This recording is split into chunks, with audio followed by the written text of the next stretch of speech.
అత్యాధునిక labs, international collaborations, advanced placements. మీ dream career ని రీచ్ అవ్వడానికి మీ best choice Godavari global university. పురాణాల గురించి, వాటిలోని క్యారెక్టర్స్ గురించి ఏమంటారో ఇవాల్టి రామోయిజం.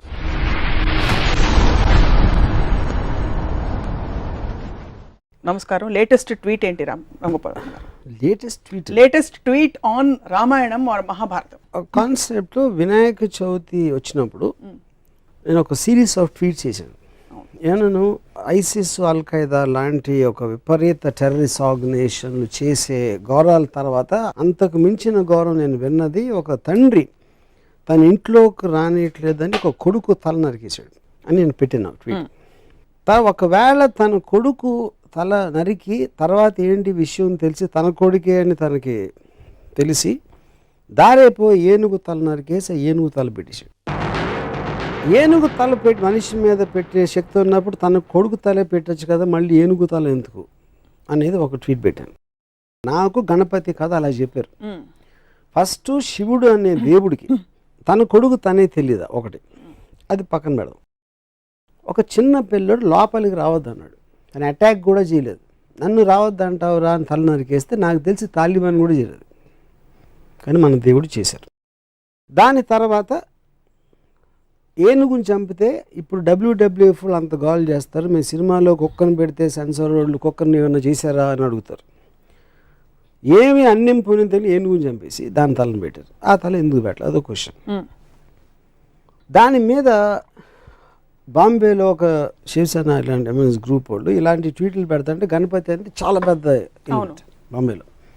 అంటే దాంట్లో ఒక లీడరు ఇప్పుడు మనం గొడవ చేస్తే దీని గురించి దాంట్లో లాజిక్ అంతా బయటికి అవుతారో తనకే పబ్లిసిటీ వస్తుంది, వదిలేయండి అని చెప్పాడు. సో నా పాయింట్ ఏంటంటే అది ఇప్పుడు మనం బ్లైండ్గా ఫాలో అవ్వటానికి ఒక దేవుడికి ఉన్న క్వాలిటీస్, ఆ దేవుడికి ఉన్న ఆ పర్టిక్యులర్ పురాణ పురుషుడికి ఉన్న క్వాలిటీస్ అనేది మనకు చాలా ఇంపార్టెంట్ స్టడీ చేయడం. నేను బ్లాటెంట్గా ఇలాంటి ఆస్పెక్ట్స్ ఉన్నప్పుడు దాన్ని క్వశ్చన్ చేయకుండా కేవలం దేవుడు చేశాడు కాబట్టి వదిలేసాం, తాలిబాన్ చేస్తే అల్ ఖైదా చేస్తే వాళ్ళని రాక్షసులు అంటాం. ఇది ఒక ఎగ్జాంపుల్. రెండో ఎగ్జాంపుల్, రాముడు వనవాసానికి వెళ్ళిపోయాడు, సీతమ్మ లక్ష్మణుడు ముగ్గురు వెళ్ళిపోయారు. 14 సంవత్సరాలకి సరిపడా వాళ్ళకి బట్టలు ఆభరణాలు ఇచ్చారు. అవి ఎవరు మోసారని ఒక ట్వీట్ పెట్టారు. రాముడు మోసాడు, సీత మోయదు అంటే లక్ష్మణుడు మోసాడా? ఒకవేళ ఇవ్వకపోతే అవే బట్టలతో 14 సంవత్సరాలు ఉన్నారా? లేకపోతే అడవిలో వేరే బట్టలు ఎక్కడ కొనుక్కున్నారు? లేకపోతే ఆకులను కట్టుకున్నారు? ఇలాంటివి ట్వీట్ చేశారు. అదేంటి నాకు కించపరచడం కాదు, దాని గురించి జోక్ చేయడం కాదు. ఇలాంటి ఫండమెంటల్ ఎలిమెంట్స్ గురించి నేను సినిమా తీస్తే 1,00,000 రకాల రివ్యూలు రాస్తారు. రామాయణ మహాభారతంలో నేను తీసే అతి చెత్త సినిమాలు కానీ ఎక్కువ లొసుగులు ఉన్నాయని నా ఫీలింగ్. వాటికి ఎవరు ఇంత పూజిస్తారు కానీ రివ్యూస్ రాయరు. నా సినిమాలు ఏమో చూడరు, ఫ్లాప్ చేయిస్తారు. ఆ జలసీ తోటి నా మనసులోంచి వచ్చిన ఒక ఆక్రోషం నుంచి ట్వీట్స్ వచ్చాయి. ఇక్కడ కార్ ఆన్ చేస్తే అక్కడ డోర్ తీస్తారు, మధ్యలో కార్ ఆగిపోయిందా, పెట్రోల్ పోయించాడా, ఈ డీటెయిల్స్ అని మీరు చూపించారు కదా మీ సినిమాలో. అంటే నా పాయింట్, ఒక ఫాదర్ కొడుకు తల నరికేయటానికి కారు ఆపేశారు, పెట్రోల్. ఎంత చిన్న ఎగ్జాంపుల్, అది సరిపోతుందా? అంటే దానికి దీనికి పోలిస్తే మీ గురించి నాకు అర్థమవుతుంది. ఈ పోలిక కరెక్ట్ అని అనుకుంటే severity of the thing question అది కాదు. ఇక్కడ లాజికల్ కార్లు పెట్రోల్ ఉందా లేకుండా వెళ్ళిందా అనేది దాని వలన ఏమి మీకు మారల్ ఆస్పెక్ట్ అనేది ఏమి రాదు. మీకు ఒక స్టోరీలో ఒక లాజిక్ అది. ఇక్కడ it is destroying the fundamentals of God. That is okay. I'm talking about రాముడు బట్టలు మోసాడా, వాళ్ళు ఇస్త్రీ చేసుకున్నారా, గంజి పెట్టి ఇస్త్రీ చేస్తారా, లేకపోతే వాటి ఆ క్వశ్చన్స్ కి ఆన్సర్ గా ఇది కథలో ఓకే. అప్పుడు okay, so okay, I agree, you're right, I'm wrong. So ఇంకో ఎగ్జాంపుల్ ఇస్తాను. కైకేయి పాతకి రాముడిని అడిగి పంపించేస్తుంది, రాముడిని అడిగి భరతుడికి పట్టాభిషేకం. కైకేయి ఎందుకు చేసింది? రాముడు కన్నా తన కొడుకు అంటే ఎక్కువ ఇష్టం భరతుడు, తన భద్రుడికే రావాలని ప్రతి తల్లికి ఉంటుంది. మాట ఇచ్చింది ఎవరు? దశరథుడు. నువ్వు ఏం చేస్తే చేస్తాను. ఎందుకు? ఆ పర్టిక్యులర్ టైంలో ఎమోషన్లో ఏదో ఒక టైంలో తను ఇచ్చాడు మాట. ఆ మాట ఇప్పుడు నాకు చేయాలని. రాముడే కావాలి, రాముడే ఎందుకు కావాలని నాకు బ్రాహ్మణులు ఎక్కడ లేదు. ప్రజలకి ఏం చేస్తే రాముడే కావాలన్నాడు నాకు ఇంతవరకు అర్థం కాలేదు. ఓకే, రాముడు మంచోడు, take it for granted. Author Valmiki చెప్పాడు కాబట్టి నేను తీసుకుంటున్నాను. నెక్స్ట్ కట్ ఏంటి? ఒక రాజు ఒక దశరథుడికి అయోధ్య రాజుగా ప్రజల పట్ల ఎక్కువ రెస్పాన్సిబిలిటీ ఉందా, పాతకైన కైకేయికి ఇచ్చిన మాట ఎక్కువ రెస్పాన్సిబిలిటీ ఉందా? అప్పుడు నాకు రంగనాయకం విశ్వరోక్షణలో ఒక ఎక్స్ట్రాడినరీ పాయింట్ ఏమనిపించిందంటే, కైకే నాకు ఇచ్చిన మాట మీరు నిలబెట్టుకోరు, మాట తప్పితే మోక్షం రాదు అనే భయంతో నా మాటకి విలువిస్తున్నారు. మోక్షం రాకపోతే స్వర్గప్రాప్తి రాదు, స్వర్గప్రాప్తి రాకపోతే రంభ ఉరుసులు దొరకరు. అది మెయిన్ పాయింట్ అక్కడ. ఒకవేళ తన పర్సనల్ హ్యాపీనెస్ మోక్షం రావాలి, స్వర్గం అలా నాది వచ్చేస్తే అయోధ్య ఏమైపోయినా నాకు పర్లేదంటే, అప్పుడు మనకు ఉన్న పొలిటికల్ లీడర్స్ స్విస్ బ్యాంక్లో నా డబ్బు ఉంటే చాలు, దేశం ఏమైపోయినా పర్లేదంటే దానికి దీనికి ఏంటి అసలు difference? Absolute no difference. So ఇది మోర్ రిలవెంట్ పాయింట్. ఇందాక ఇచ్చిన బట్టల పాయింట్ పక్కన పెట్టి ఈ పాయింట్ పెడుతున్నాయి ఇప్పుడు. ఇవన్నీ సింబాలిక్గా ఎందుకు చూడరు మీరు? ఏంటి సింబాలిక్? ఫేస్ వాల్యూ తీసుకోకుండా. ఫేస్ వాల్యూ ఎట్లా తీసుకుంటాం? దేవుళ్ళని కూడా ఫేస్ వాల్యూ తీసుకుంటే ఇప్పుడు సినిమాలని ఒక కేవలం వినోదం కోసం ఒక వారం వచ్చి 2 వారం వెళ్ళిపోయి సినిమాకి మీరు అంత సీరియస్గా తీసుకుని దాన్ని విశ్లేషిస్తూ ఉంటే, మొత్తం మారల్ వాల్యూస్ నిలబెట్టే పురాణాలని ఇష్యూలు సీరియస్గా తీసుకుంటే ఎట్లా ఉంటుంది? సో తత్ఫలితంగా పురాణాలు కేవలం తలాతోకలేని ఇంట్రెస్టింగ్ కథలు ఆప్షనే అదా, లేకపోతే పురాణాలు సమాజ విరుద్ధంగా జరిగే అనేక అంశాలని మనం జస్టిఫై చేస్తున్నాం కాబట్టి పురాణాల్లోనే ఎక్కువ క్రైమ్స్ జరుగుతాయి. మన మామూలు మీరు రేపు పొద్దున ఈనాడు లేకపోతే ఇలాంటి టీవీల్లో చూసే కన్నా ఎక్కువ క్రైమ్స్ నాకు తెలిసి పురాణాలు జరుగుతాయి. అబ్సల్యూట్లీ లేనిది. అది ఉండాలా ఉండకూడదా క్వశ్చన్ కాదు, పాయింట్ అది కాదు. మన అంత పూజ నుంచి అంటే అది మన మెంటల్ స్టేట్ని రిఫ్లెక్ట్ చేస్తుంది. పురాణాన్ని సీరియస్గా తీసుకునేవాళ్ళు అది యాక్చువల్లీ అతని మెంటల్ స్టేట్ రిఫ్లెక్షన్ అది. సో దాని మీద నేను అబ్జర్వేషన్ చెప్తున్నాను అంతే. రంగనాయకమ్మ గారి విశ్లేషణల ప్రభావం ఇది మీరు నేరుగా చదివి. రంగనాయకమ్మ విశ్లేషణ క్వశ్చన్, రంగనాయకమ్మ ఒక థాట్, ఐన్ ర్యాండ్ అనేది ఒక థాట్. వాళ్ళు ఇచ్చినట్టు తీసుకోకుండా దాన్ని ప్రశ్నించి దాని గురించి ఆలోచించి చేసిన ఒక విశ్లేషణ, ఒక ఆబ్జెక్టివిస్టిక్ అండర్స్టాండింగ్. మొత్తం ప్రపంచంలో ఎవరిదైనా వెళ్ళేది మీరు ఇచ్చింది తీసుకోకుండా దాని వెనకాల ఉంది, ముందే ఉంది, దాని రీజన్స్ ఏంటి అనేది తెలుసుకుని చేయటం అనేది ప్రోగ్రెస్కి అవసరం. సో ఓవరాల్గా ఈ క్యారెక్టర్స్, ఈ ఎపిసోడ్స్ ఏవైతే మనం ప్రస్తుత సమాజంలో అర్థం చేసుకోలేనివి, ఫర్ ఎగ్జాంపుల్ బిగమి, 2 భార్యలు ఉండే దేవుళ్ళు కావచ్చు, వీటన్నిటి వల్ల ఈ పురాణాలు చదవకూడదంటారా మీరు, లేకపోతే చదివినా ప్రశ్నించండి అని అడుగుతున్నారు కదా? ఇప్పుడు దానికి ఒక గాడ్లీనెస్ ఇవ్వటం కరెక్ట్ కాదన్న. లుక్అప్ చేసి ఇలాగా ఒక గౌరవంతో చూడటం. మీరు ఏదో ఒక ఫోక్లోర్ కథలాగా విన్నారా, లేకపోతే చందమామలో కథ వచ్చిందా అనేది వేరు. మీకు మారల్ సింబల్స్ కింద ఉన్న పురాణ పురుషులు వెనకాల కథలు ఇవా అన్నప్పుడు ఏ మారల్ దాంట్లోంచి తీసుకుంటారు? ఉదాహరణకు అది రాముడు మంచివాడు, ఎక్కువ ఎందుకు మంచివాడు ఎంతవరకు అర్థం కాదు. రాముడు ఇప్పుడు శూర్పణఖ అని ఒక స్త్రీ తను కోరి వచ్చింది, ముక్కు కోసేది. అది అంటే అందవికారం అంటే అంతకుముందు అందంగా ఉండాలి కదా, ముక్కు కోస్తే ఏమవుతుంది? లేకపోతే అంతకుముందే అందవికారంగా ఉంటే ముక్కు కోసిన మాత్రం మళ్ళీ ఇంకా పెరగదు వికారం. సో మనం ఈవ్టీజ్ చేస్తున్నాం, ఒక అమ్మాయిని ఇలా అంటున్నాం అంటే మన సమాజంలో ఇప్పుడు ప్రాస్టిట్యూట్స్ని కూడా లా ప్రకారం గౌరవంగా చూడాలి, మనం కించపరిచి చూడకూడదు. ఎందుకంటే వాళ్ళు ఎందుకు అయ్యారో ఆ కారణాలు ఏదో రకరకాలు ఉంటాయి. సో ఒక స్త్రీని తన కంటి ముందు ముక్కు కోస్తా ఉంటే చూస్తే అది మంచి బెరడు ఇంటి దాంట్లో ముందు రాగానే కోసేలేదు. ఫస్ట్ ఏం చేసింది చెప్పండి? వెళ్ళమన్నాడు. ఇప్పుడు ఒక అమ్మాయి వచ్చిందండి నా దగ్గరికి, నేను కలవనన్నాను, మళ్ళీ వచ్చింది కలనంటే ముక్కు కోసేస్తే ఊరుకుంటారా? ఇప్పుడు మీకు చట్టపరంగా అది కాదు, ఎథికల్ అంటున్నా. మీ చట్టం పక్కన పెట్టండి, ఎథికల్గా కేవలం ఒక హ్యూమన్ యాంగిల్లో ఒక అమ్మాయిలో వస్తే ముక్కు కోసేస్తారా అంటున్నా. మీరు చెప్పండి. నేను కోయను, ఎవ్వరూ కోయరు. మీరు రాముడు తప్ప నాకు తెలిసి రాముడు ఆర్డర్ మీద లక్ష్మణుడు తప్పితే ఎవ్వరూ కోయరు. తాలిబాన్కి వస్తారు కాబట్టి రాముడు మరి తాలిబాన్ లా అది కాదు నేను అడుగుతున్నా, అదే క్వశ్చన్ నేను అడుగుతున్నా. నేను పెట్టిన ట్వీట్స్లో కూడా ఈ రెండిటికి నాకు సిమిలారిటీస్ కనిపిస్తున్నాయి, నాకు అర్థం కావట్లేదని పెట్టినాను. అంటే మన పురాణం గురించి మాట్లాడుతున్నాం కాబట్టి నా మోస్ట్ స్ట్రాంగెస్ట్ అబ్జర్వేషన్ నేను ఒక 5 minutes చెప్తాను. తిరుపతిలో బాలాజీ ఎట్లా వచ్చాడు? అసలు బాలాజీ అనే దేవుడు పూజ చేస్తున్నారు. ఎవరు ఒక ఋషులు 14,000 సంవత్సరాల నుంచి పూజ చేస్తూ ఉంటే బ్రహ్మదేవుడికి పవర్ ఎక్కువైపోతుందని నారద మహర్షిని దాన్ని బ్రేక్ చేయడానికి పంపించాడు. నారద మహర్షి వచ్చి యాగఫలం ఎవరికి ఇస్తారు అంటే వాళ్ళు ఆలోచనలో పడ్డారు. అంటే 14,000 ఏళ్ళ నుంచి తపస్సు చేస్తా యాగఫలం ఎవరికి వాళ్ళు ఆలోచించలేదు. సో అది పక్కన పెడదాం. సరే కనుక్కోవడానికి ఎవరు బ్రహ్మ విష్ణు మహేశ్వర్లో ఎవరు దీనికి అర్హులు అని భృగు మహర్షిని పంపించారు. భృగు మహర్షి ఫస్ట్ బ్రహ్మ దగ్గరికి వెళ్తే బ్రహ్మ సరస్వతి వేణు వాయిస్తున్నారు ఏదో అవుతుంది అక్కడ బిజీ అని పంపించారు. అక్కడి నుంచి కట్ చేస్తే శివుడు వస్తే శివుడు పార్వతి బిజీగా ఉన్నారు, అవి డాన్స్ చేస్తున్నారు ఏదో అని అక్కడి నుంచి పంపించారు. నెక్స్ట్ విష్ణువు దగ్గర అక్కడ అదే పరిస్థితి. అప్పటికి భృగుకి కోపం వచ్చి లోపలికి వెళ్ళి హంస అదే సర్పతల్పం ఏదో ఆ తల్పం మీద తన్ని వెళ్ళిపోతా ఉంటే విష్ణువు వచ్చి కాళ్ళ మీద పడి కాళ్ళు పట్టుకుని ఆ కోపానికి కారణమైన ఒక కన్ను ఏదో ఉంది అరికాళ్ళు ఉంటే దాన్ని నలిపేశాడు. తన్నిలోని వెళ్ళి కాళ్ళు పట్టుకోవడానికి కోపంతో లక్ష్మి వెళ్ళిపోయింది. స్వర్గం బోసిపోయేసరికి వచ్చి విష్ణువుని ప్రాధేయపడ్డాం, ఏంటి లక్ష్మి లేకపోతే స్వర్గంలో ఇది లేదు అది లేదు అని. అప్పుడు ఈయన ఎతకడానికి వెళ్ళాడు విష్ణు. వెళ్ళి ఎతికి ఎక్కడ దొరకలేదు. అలిసిపోయి ఒక చోట పడుకుంటే పైన ఒక పాముల పొట్ట ఏదో కట్టేసి చేమలు కుట్టేసి. అప్పుడు ఆ టైంలో అక్కడ విదురుడు రాక్షసుడి పేరు మర్చిపోయిన వాడెవర్. ద పాయింట్ ఈజ్ ఒక ఆవులు కాపరి ఒక ఆవు వెళ్ళి ఆ పర్టికులర్ పాముల పొట్టలో పాలేస్తాం. సో సాయంత్రం పూట ఇంటికి వచ్చేసరికి ఒక్క ఆవు పాలు ఇవ్వట్లేదని ఆకాశరాజు భార్య రాణి ఏంటి ఆవు పాలు ఇవ్వట్లేదు అని ఎంక్వైరీ పెట్టి ఆడ పిలిచి అడిగితే నెక్స్ట్ డే ఆడ ఆవు మీద కన్నేసి ఉంచితే ఆవు వెళ్ళి పాలు పోయటం చూశాడు. ఆవును కొట్టడానికి వస్తే ఆవును రక్షించడానికి విష్ణువు బయటకు వస్తే తన తల మీద తగిలింది దెబ్బ, ఆ కర్ర దెబ్బ. అవును. ఆ రక్తం చూసి పారిపోయి ఆకాశరాజు చెప్పాడు. ఆకాశరాజు వచ్చి ఏంటంటే ఆకాశరాజుని చూడగానే నువ్వు 7 జన్మలు పిశాచం అయిపోతామని శాపం ఇచ్చాడు విష్ణు.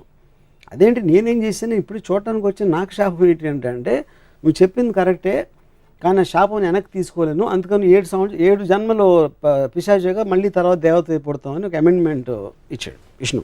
అక్కడి నుంచి వెళ్తా ఉంటే ఒక చోట ఒక అమ్మాయి కలిసి ఆ అమ్మాయి పద్మావతి తనతో ప్రేమలో పడి ఫాదర్ డబ్బులు అడిగితే డబ్బులు లేవు కనుక కుబేరుడి నుంచి అప్పు తీసుకుని పెళ్ళికి కూర్చుంటే ఇది విషయం నాదురుకు తెలిసి ఎక్కడో తప్పు చేసుకుని లక్ష్మి దగ్గరికి వెళ్ళి మీ ఆయన మళ్ళీ పెళ్లి చేసుకుంటున్నాడని చెప్తే లక్ష్మిని తీసుకొచ్చేసి లక్ష్మిని చూసి గిల్ట్ తోటి విష్ణు రాయిపోయి ఆ దుఃఖంతో పద్మావతి రాయిపోయి తను కూడా తను రాయిపోయింది. ఇది బాలాజీ స్టోరీ. ఇది నేను చెప్పట్లేదు, బాలాజీ టెంపుల్లో కొని చదువుకున్న పుస్తకంలో ఉన్న స్టోరీ. ఓకే, ఇప్పుడు నా పాయింట్ ఏంటంటే ఒకటి విష్ణు వెళ్ళి కాలు పట్టుకున్నాడు ఏదో చదపటానికి, అది లక్ష్మికి ఎందుకు చెప్పకూడదు అసలు? అందులో ఏంటి సీక్రెట్గా దాయాల్సిన అవసరం ఉంది. సో వెళ్ళిపోయింది. ఈయనల్లా ఇమీడియట్గా భార్య వెళ్ళిపోయిందంటే రూమ్ నుంచి బయటకు వెళ్ళిందా అక్కడి నుంచి దూకేసిందా ఏంటి నాకు ఎగ్జిట్ అది నాకు అర్థం కాదు. ఓకే, వీళ్ళు వచ్చి స్వర్గం అంతా బోసిపోయింది లక్ష్మీదేవిని తీసుకురావాలనే ఎంక్వైరీ అని రిక్వెస్ట్ మీద తను వెళ్తున్నాడు కానీ తనలోంచి వచ్చింది కాదు. ఒకటి వచ్చి మొత్తం అంత ఎత్తికాడు కనపడక పడుకున్నాడు. నారదుడికి మాత్రం ఒక నిమిషంలో తెలిసింది ఎక్కడ ఉన్నాడు అని. మన పాత సినిమాలు 70s సినిమాల్లో ఉంటాయి ఇలాంటి స్టోరీస్ అని. సో ఇందులో ఏ విధంగా కూడా తను చేసిందంటూ ఆకాశరాజు అడిగిన దానికి ఆకాశరాజు వస్తే 7 జన్మలు శాపం అవటం ఏంటి అసలు మీనింగ్ ఏంటది? అక్కడి నుంచి పద్మావతి అంటే ఉన్న భార్య తప్పిపోయింది లేకపోతే కనపడలేదు అలాంటి ఎలిమెంట్లో వెళ్ళి పద్మావతితో లవ్లో పడి కట్నం కోసం డబ్బులు అడిగి మనమే అంటే అలాంటి స్టోరీ అంత పూజించదగిన దేవుడికి ప్రపంచంలో ఎక్కడైనా ఉంటుందని నాకు డౌట్, ఎక్కడ తప్ప యూనో. సో నేనేమంటున్నాను, ఒక రోల్ మోడల్ గాంధీ గారు ఇలా చేశారు. ఆయన మొత్తం ఇంట్లో అంతా వదిలేసి ఆయన పూర్ పీపుల్కి లేదు కాబట్టి ఆయన ఒక ధోతి ఏదో కట్టుకుని పైన ఏమీ లేకుండా ఆయన చేశారు. ఇంకో ఫలానా లీడర్ ఏదో చేశాడు, ఇంకోటి ఎవరో ఏదో చేశారు. ఇలా రోల్ మోడల్స్ అని వాళ్ళు చేసినట్టు మనం చేయాలి, మనం కూడా అంత ఎత్తుకు ఎదగడానికి ట్రై చేయాలి అనేది రోల్ మోడల్. అది పురాణ పురుషుడు అవ్వచ్చు, లేకపోతే పొలిటికల్ లీడర్ అవ్వచ్చు, లేకపోతే ఒక ప్రజానాయకుడు వాటెవర్ రిబెల్ లీడర్ అవ్వచ్చు. ఏ మాత్రం అసలు రోల్ మోడల్గా సృష్టించడానికి అనేది లేని వాళ్ళని నేను ఇక్కడే చూశాను. ఇది కేవలం హిందూ పురాణాలేనా అన్ని మతాల పురాణాలు? నాకు తెలిసిన పురాణాలు హిందువు తప్పితే నేను ఎక్కడ చూడలేదు. సో రామాయణం మహాభారతం రెండిట్లో మీ దృష్టిలో ఏది ఎక్కువ అబ్జెక్షనబుల్ అంటారు లేక ఎక్కువ కాన్ఫ్లిక్ట్? నాకు మహాభారతం అనేది నన్ను పూజించమని నాకు ఎప్పుడు చెప్పలే. Ramayanam is different. రామాయణం అనేది ఒక దేవుడు, రామాయణం బాలాజీ గణపతి అది డిఫరెంట్. మహాభారతం అనేది ఒక కథలాగా వచ్చింది. కౌరవులు పాండవులు కజిన్స్ వాళ్ళు పొలిటికల్ ఆస్పెక్ట్స్ వాళ్ళు కొట్టుకుంటున్నారు. ఒక శ్రీకృష్ణుడు అనే క్యారెక్టరు ఇంకో పాల నుంచి ఇక్కడికి వచ్చాడు కాబట్టి ఒక దైవత్వం అనే దానికి ఒక చిన్న ఎలిమెంట్ ఉంది. Otherwise it's normal story. నాకు అది భగవద్గీత అవన్నీ కూడా కాదు. భగవద్గీత మీకు కనిపించదు అందులో? భగవద్గీత ఉంది కానీ పాయింట్ ఈజ్ భగవద్గీత అనేది నేను అసలు చదవలేదు మహాభారతం మొత్తం. మిగతా అంతటితో చూస్తే అది ఒకటే non interesting part. So me disappointment I know what Bhagavad Gita is about. Me disappointment అంతా ఇంత పెద్ద పెద్ద దేవుళ్ళకి పురాణ పురుషులు అనేది రోల్ మోడల్స్, వాళ్ళకి క్వాలిటీస్ ఉన్నాయా లేదా అని నా క్వశ్చన్. ఎలాంటి క్వాలిటీస్ ఉండాలి ఇప్పుడు చెప్పాను కదా, అంటే మీరు చెప్పినవి ఇవన్నీ అంటే వాళ్ళకి they should be superior human beings. That is all the whole point. మనిషిలా ప్రవర్తించకూడదు, రివెంజ్ ఉండకూడదు, కోపం అది కదండి. మీరు పూజించి ఫోటో పెట్టుకునేది ఎవరు అంటే ఏపాటి టైంలో గాంధీ గారు చెప్తాను. గాంధీ గారు నేను 100 చెప్తాను ఇప్పుడే కూర్చుని, ఆయన ఏమేమి చేశారు, ఎంత మహానుభావుడు అని. I can't say the same. Balaji గురించి నేను చెప్పలేను, గణపతి గురించి చెప్పలేను, రాముడి గురించి చెప్పలేను. ఇప్పుడు మీరు ఇంత వివాదాస్పద వ్యాఖ్యలు ఖచ్చితంగా కాంట్రవర్షియల్ స్టేట్మెంట్స్ అని మీరు చెప్తున్నవి, ఎవరి సెంటిమెంట్స్ హర్ట్ అవుతాయని అనుకోరా? హర్ట్ అవుతుంది. ఎక్స్ప్రెషన్ చెప్తాను. నేను అడిగిన ఒక లాజికల్ క్వశ్చన్, అది చాలా లాజికల్ క్వశ్చన్ నేను అడుగుతున్నాను.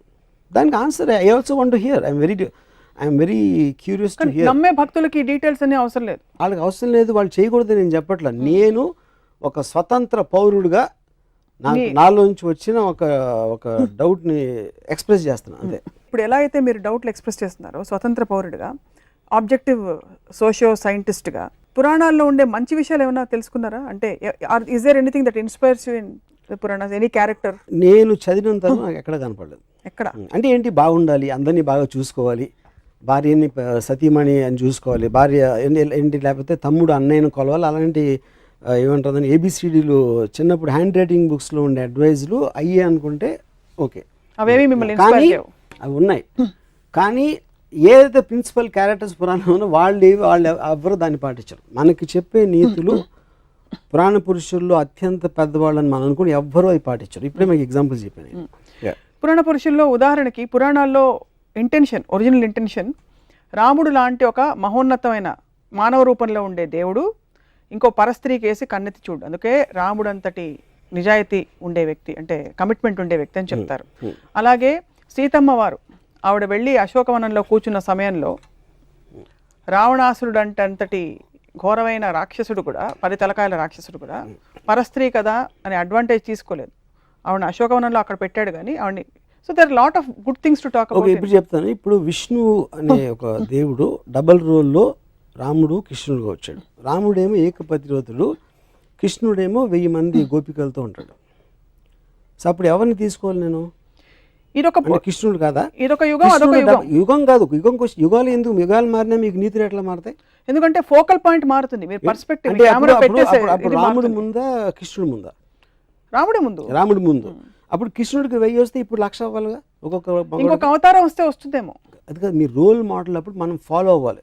రాముడు రోల్ మోడల్ ఎందుకు ఏకపత్నివతుడు, మనం కూడా ఒకే అమ్మాయితో ఉండాలి రోల్ మోడల్. అవును. శ్రీకృష్ణుడు దాన్ని బ్రేక్ చేశాడు మీరు చెప్పిన లా ప్రకారం. ఇంకో యుగంలో అది వర్తించదు, అందుకని 1000 మంది గోపికలను తీసుకున్నాడు. అప్పుడు నేను రోల్ మోడల్, నాకు కృష్ణుడాడు. ఇప్పుడు ఇంకా అడ్వాన్స్ అయింది కాబట్టి ఇప్పుడు 1,00,000 గోపికలు అవుతావా, మళ్ళీ వెనక్కి వెళ్తామా? శ్రీకృష్ణుడు మీకు రోల్ మోడల్ అయినప్పటికీ శ్రీకృష్ణుడు స్వచ్ఛమైన ప్రేమ, pure love. Pure love, it is an embodiment of pure love. శ్రీకృష్ణుడి గురించి మనకి తెలిసింది, he was an embodiment of pure love. నెమలి పింఛం అనేది ఎందుకు పెట్టుకుంటారంటే it is an embodiment of pure love, which is but he can share that love with 1,000 girls. అది point. 1,000 girls, which is not sexual in connotation necessarily. అంటే అందరిని పూజిస్తాడా కూర్చుని? అది తెలియదు, but this is what we know. నెమలి పింఛం అన్నది కూడా సంకేతం. నెమలి పింఛం అని పక్కన పెట్టిన అది డ్రెస్. అది ఇప్పుడు ఎవరు క్యాప్ వేసుకున్నట్టు అప్పుడు నెమలి పింఛం వేసుకుంటారు. దానికన్నా ఎక్కువ ఇంపార్టెన్స్ ఇవ్వద్దు. తను చేసే పని చెప్పండి నాకు, ఏం డ్రెస్ అనేది మన costume is not the point. సీన్లో కంటెంట్ అనేది పాయింట్. అక్కడ సీన్లో కంటెంట్లో విష్ణు అవతారమే రాముడు, విష్ణు అవతారం. రాముడు ఏకపత్ని భక్తుడు అని చెప్పినప్పుడు తను ఇంకో రోల్ వేసినప్పుడు మొత్తం ఆపోజిట్లో వేస్తే దానికి వ్యాలిడిటీ ఏంటని అడుగుతున్నాను. కాబట్టి రెండింటికి వ్యాలిడిటీ లేదంటారా, ఒకటి తీసుకుంటారు? క్వశ్చన్ అది కాదు. రోల్ అంటే ఇప్పుడు రాముడు అది ఒక్కటి చేసి ఉండొచ్చు, దానికి ఆపోజిట్గా 10 చేశారు దాంట్లోనే, రామాయణంలోనే నాకు చెప్పాను. అన్ని మతాల దేవుళ్ళని లేక పురాణాలని మీరు ఎప్పుడు స్టడీ చేయాలన్న ఉత్సుకత మీకు కలగలేదు? స్టడీ చేయడం మామూలుగా, ఇప్పుడు నేను ఎక్స్పర్ట్ని కాదు పురాణాల్లోని, లేకపోతే బుక్స్ రాసేసి మన కల్పవృక్షం విశ్వనాథ్ సత్యనారాయణ గారు, I'm not an expert on that. నేను ఒక మామూలు జనంలాగా నాకు తెలిసిన, అంటే నాకు బాలాజీ టెంపుల్లో నుంచిన వాళ్ళు కన్నా నాకు ఎక్కువ తెలుసు, గణపతి టెంపుల్, సిద్ధి వినాయక్ ఇక్కడికి వెళ్ళిన వాళ్ళు నాకన్నా ఎక్కువ తెలుసు, రెగ్యులర్గా టెంపుల్కి వెళ్ళే వాళ్ళు కన్నా నాకు ఎక్కువ నాలెడ్జ్ ఉంది. డెఫినెట్గా నేను ఎక్స్పర్ట్ అవ్వకపోవచ్చు దాంట్లో. సో నేను మామూలు ఒక జనం ప్రతినిధిగా పురాణాల మీద నాకు వచ్చిన డౌట్ ఎక్స్ప్రెస్ చేస్తున్నాను.